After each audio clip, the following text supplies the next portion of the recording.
હવે પ્રશ્ન નંબર 51 જો 51 અંદર શું કહે છે, 1 થી 100 સુધી બધી સંખ્યા લખીએ તમે તો 9 કેટલી વાર આવે એ ચેક કરવાનું છે.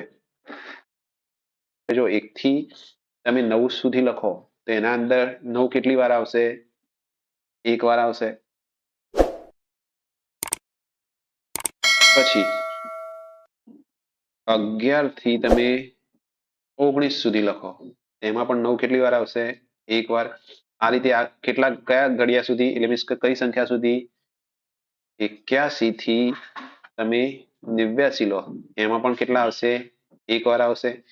તો ગણીએ તો 1, 11, 21, 31, 41, 51, 61, 71 અને 81 ટોટલ કેટલા થયા, 9 થયા. 9 વખત 9 એ થયા. હવે જયારે તમે 91 ની સિરીઝ ચાલુ કરો છો એમાં તો દરેક વખત 9 આવશે, 91, 92 એમ 99 સુધી કેટલા 9 આવશે, ગણો 91, 92, 93, 94, 95, 96, 97, 98 સુધી 8 અને 99 માં 2 એટલે 10 ટોટલ કેટલા થયા, 10 એ 9 ને 10 કેટલા થશે, 19. જવાબ તમારો શું આવશે, 19. બરાબર. 1 થી 100 સુધી લખવામાં કયા અંકો કેટલી વાર આવે છે એનો પણ અમે વિડીયો બનાવેલો છે. એ વિડીયો સંખ્યા પદ્ધતિના આપણા વિડીયોના અંદર જ છે. સંખ્યા પદ્ધતિના 1 થી 5 ભાગના વિડીયો જોઈ લો તેથી તમને આ બધા જ પ્રશ્નો આવડી જશે.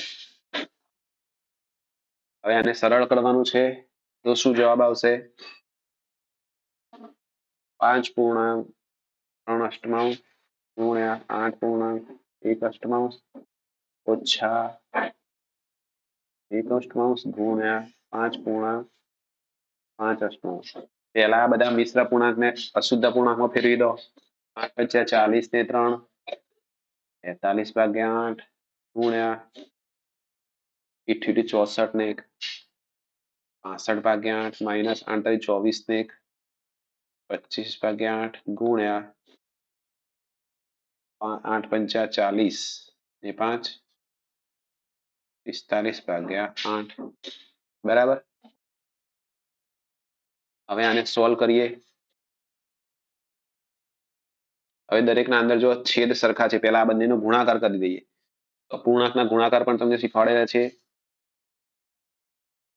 43 ગુણ્યા 65 કરીએ તો ઉપર કેટલા આવશે તમારા, 2795 નીચે 64 માઇનસ અહીંયા 45 અને 25 કરીએ તો કેટલા થશે, 45 ગુણ્યા 25 1125 ભાગ્યા તમારા 64. અહીંયા બંનેના અંદર છેદ સરખા છે તો આ બંનેની ઉપરની સંખ્યાઓનો બાદ બાકી અને નીચેની સંખ્યા એમના એમ મૂકી દેવાની. 2795 ઓછા 1125 કરીએ તો કેટલા થશે તમારા, 1670 વધે. નીચે આપણે મૂકીશું કેટલા, 64. 1670 ને આપણે 64 થી ભાગીએ તો કેટલો જવાબ આવશે તમારો, 26. આ તમારો જવાબ છે. 26 પોઈન્ટ સમથિંગ જવાબ આવશે એટલે પણ લગભગ કીધું એટલે 26 આપણો જવાબ સાચો. આના અંદર કીધું છે, શું કીધું છે, હવે જયારે આ ટાઈપનો દાખલો આવે ત્યારે શું કરવાનું, બધા એનો સરવાળો કરવાનો, x વત્તા 2x વત્તા 4x વત્તા 6x વત્તા 100 આ બધાનો સરવાળો કેટલો થશે, હંમેશા બધા ખૂણાઓનો સરવાળો કેટલો થાય, 360. આ બધા x મિક્સ કરીએ તો કેટલા થાય, ax વત્તા 2x 3x 3 ને 1 4 7x 7x વત્તા 6 13x થશે બરાબર 360. તો આ બાજુ કેટલા થશે તમારા, 13x વત્તા 100 બરાબર 360 થશે. તો 100 ને અલગ કરીએ તો 13x બરાબર 360 માઇનસ 100 કેટલો જવાબ આવશે, 13x બરાબર 260 થઈ ગયા. x ની કિંમત કેટલી થશે, 260 ભાગ્યા 13. x બરાબર તમારા થશે 20. અહીંયા શું પૂછ્યું છે, AOB x છે તો x નું માપ કેટલું થશે, 20. પછી શું કયું પૂછે, BOC 2x છે. જો x બરાબર 20 હોય તો 2x શું થશે, 20 ગુણ્યા 2 40 થઈ જશે. તો પછી આ 4x છે તો 4x કેટલું થશે 20 ગુણ્યા 4 4 દુ 8 80x થશે અને આ 6x છે તો એ કેટલું થશે 120 20 40 80 ને 120 ઓપ્શન નંબર એ.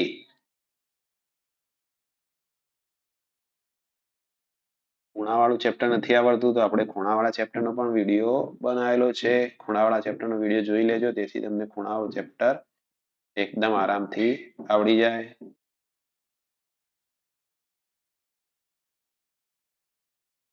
ચલો એના પછીનો જોઈએ.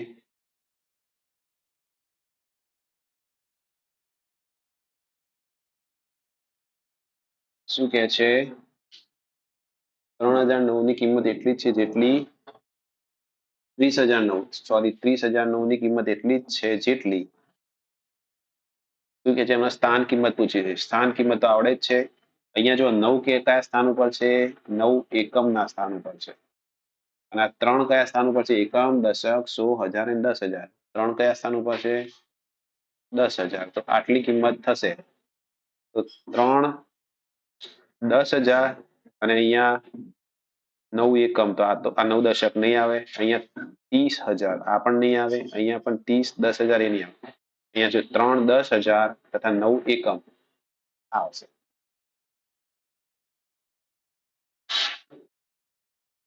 એકદમ ઈઝી હતો. પહેલા ચેપ્ટરનો પ્રશ્ન છે આ.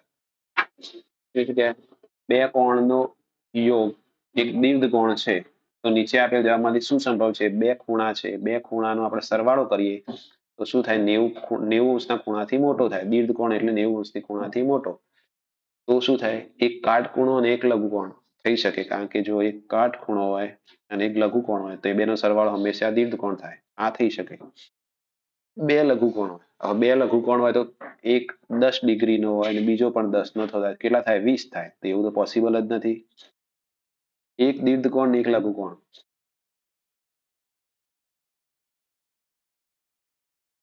એક દીર્ઘ કોણ હોય અને એક લઘુકોણ હોય. દીર્ઘ કોણ 180 અંશનો 189 અંશનો 179 અને બીજો એક લઘુકોણ હોય તો એ તો એનાથી પણ વધુ થઈ જશે. દીર્ઘ કોણથી પણ વધારે તો એ પણ આવશે નહીં. બે સમકોણ હોય બે કાટકોણ હોય બે કાટકોણ હોય તો બેનો સરવાળો કેટલો થશે 180 તો રેખિક કોણ બની જાય તો તમારો જવાબ આવશે 1. બરાબર. હવે જોઈએ નેક્સ્ટ 57 નંબરનો પ્રશ્ન.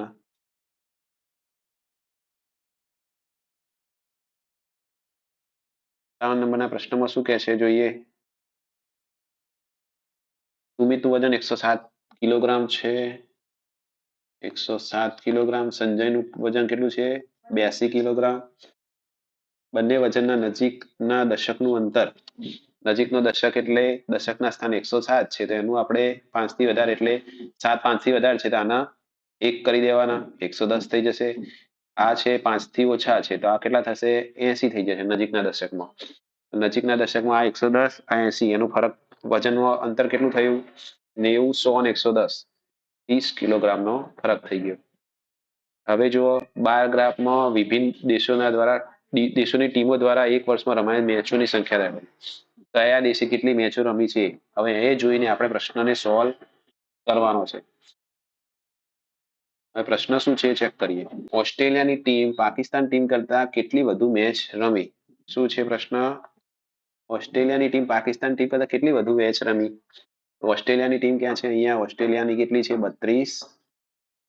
પાકિસ્તાન અહીંયા જુઓ 32 અહીંયા લાઈન દોરો 32 આવે છે આ લાઈન.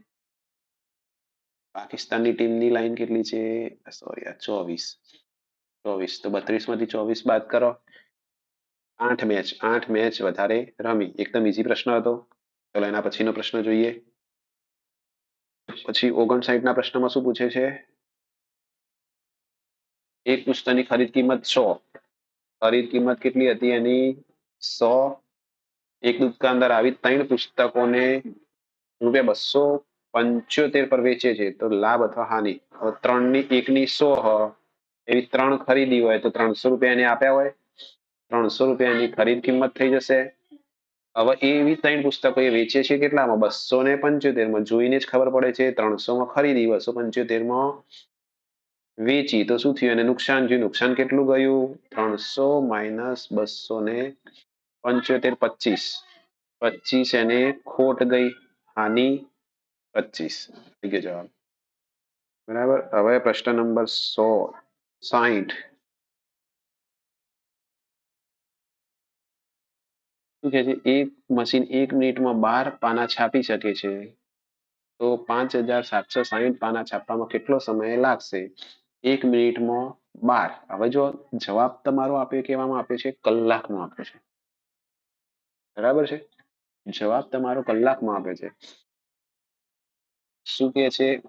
12 પાના છાપવામાં કેટલી લાગે? 1 મિનિટ. તો પછી એને લખીએ આપણે 5760 પાના છાપવા હોય એટલો સમય લાગે. તો શું કરતા? ત્રિરાશીમાં આ બંનેનો ગુણાકાર અને આનો એના ભાગાકાર. 1 ગુણ્યા 5760 ભાગ્યા 12. તો 5760 ભાગ્યા 12 કરીએ તો કેટલા મળશે આપણને? 480. હવે 480 આવ્યું તમારું મિનિટ. અહીંયા જો નવોદય વાળાએ શું કહ્યું છે? કલાકના અંદર બધો સમય આપ્યો છે. હવે એના અંદર કલાકમાં ફેરવવો હોય તો 480 ને આપણે ભાગવા પડે 60 વડે. 480 ને આપણે ભાગીએ 60 વડે તો 48 ભાગ્યા 6 થાય. શૂન્ય શૂન્ય ઉડાડી દઈએ તો 48 ભાગ્યા 6 એટલે કેટલા થશે? 6 દુ 12, 6 6 36, 6 સિત્તેર 42, 8 6 48, 8. કેટલા કલાક આવ્યા તમારા? 8 કલાક. આ સાથે તમારો નવોદયની પરીક્ષા 2024ના પેપરનો ગણિતનો ભાગ પૂરો થયો. આગળ આપણે જોઈશું ફકરાનો ભાગ. ફકરાના અંદર કયા કયા પ્રશ્નો પૂછાય એનો જવાબ શું આવ્યો છે. બરાબર. તો ફકરાવાળો વિડીયો પણ અમે અપલોડ કરી દીધો છે. તો ફકરાવાળો વિડીયો પણ તમે જોઈ શકો છો, જેથી તમારું 2024નું આખું પેપર સોલ્વ થઈ જાય. વિડીયો